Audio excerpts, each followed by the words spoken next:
The station drifted in patient silence, its artificial gravity humming just enough to remind everyone they were being held together by equations instead of trust. She sat at the edge of the diplomatic hall, exactly where no one would look twice. It had become a kind of talent, existing without being acknowledged. Delegates passed, robes shimmering with embedded data streams, voices layered with translators that made every sentence sound slightly offended. No one addressed her. No one ever did. She folded her hands, long ears angled back just enough to avoid attention, though it rarely mattered. Invisible was easier. Invisible was safe. Invisible didn't get asked questions it couldn't answer. Across the hall, a cluster of representatives argued over a projection that kept changing its own mind. The station's central intelligence adjusted probabilities mid-sentence, causing one ambassador to loudly accuse reality of cheating. She almost smiled. Almost. Then someone sat beside her. Not near her.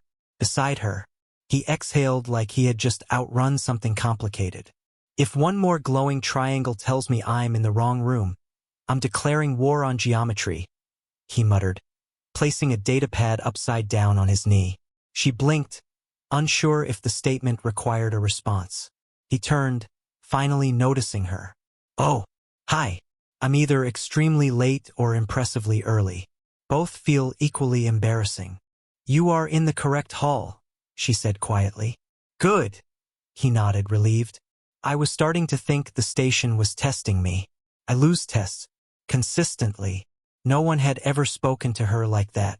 Not carefully. Not dismissively. Just normally. As if she had always been there. He glanced at the arguing delegates. Do they ever agree on anything? No. Great. Then I'm right on time.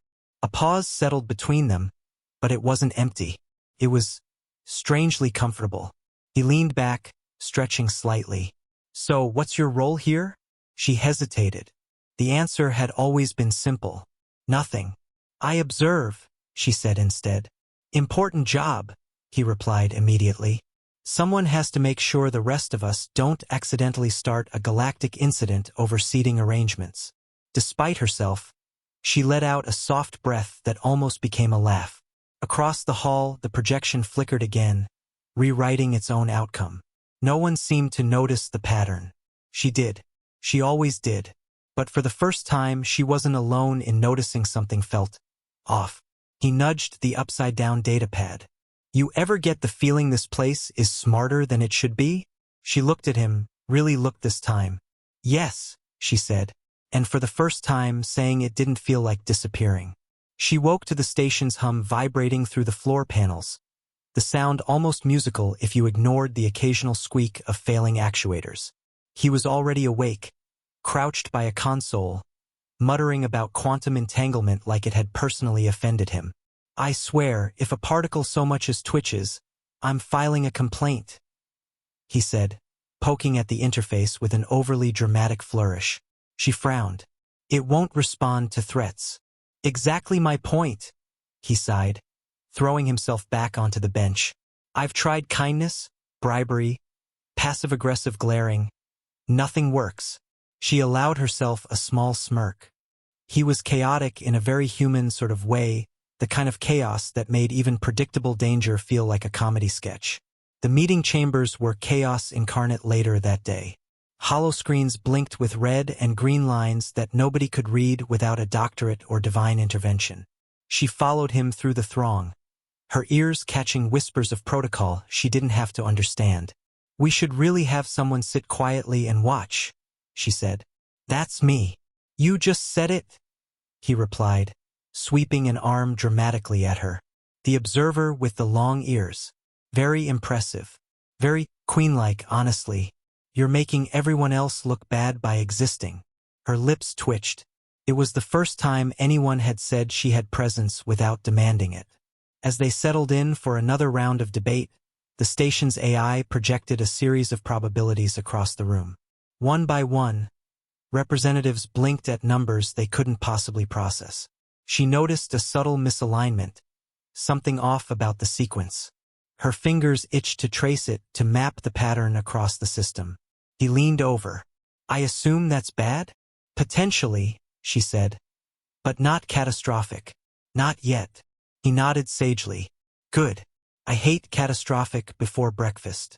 Together, they poked at anomalies in the projections, their attempts increasingly frantic yet infused with a sort of improvisational humor. At one point, he tried introducing her to a high-ranking diplomat, gesturing grandly. This is, important. She's important. Definitely important. Stand up, everyone.